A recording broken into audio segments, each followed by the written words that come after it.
even if you fail, it's fine. You can always just move on and walk away and do another thing, you know, like it's completely fine. So in that sense, it kind of like lowers the stress that I'm feeling, you know, like this is not the end of the world, like my life doesn't depend on this. It's not going to fail completely because I don't get my degree or etc. My name is Khairunisa Bakhtiar. Ini Kasih Kita. I'm working as a junior security coordinator in the security risk management industry. So I went to Madrasah Al-Sagaf, Al-Arabiya. I did up until my secondary school, so I did my O-levels. And then I went to Madrasah Wat Tanjung. I did my A-levels there for 2 years. And then I went to Jordan. I did my bachelor's degree in Jordan University.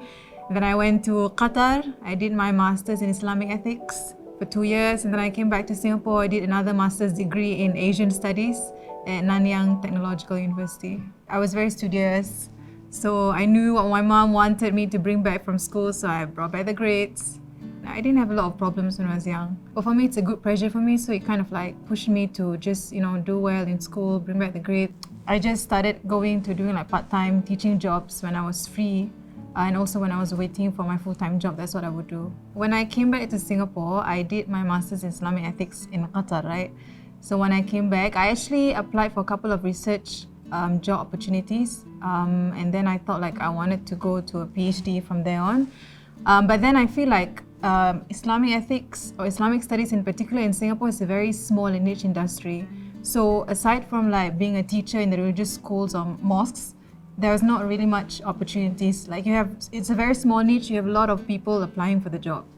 So when I came back, I was looking for jobs, and it took me like quite some time. So I was looking through job ads, and then I went to a couple of interviews, but I felt like it was a very small niche industry. It's very competitive, you know. So I decided to do another master's degree just so that I can give myself more exposure, and so I don't limit myself to the religious studies industry. In the Middle East, most countries have their own dialects.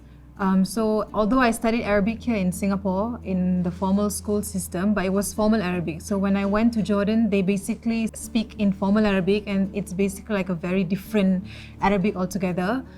So that was hard. I think I broke down more from stress of study. The books are really, it's the olden version of Arabic language.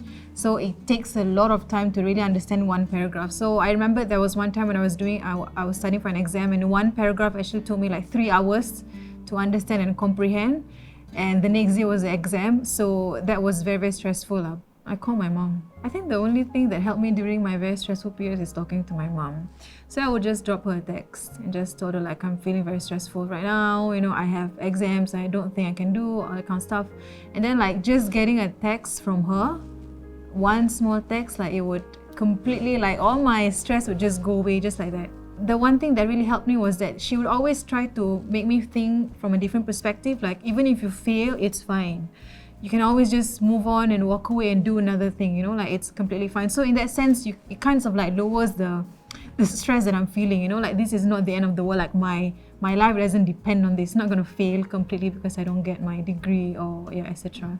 The finance, the money provided by LBKM definitely has helped me in a lot of ways, because Jordan is not cheap.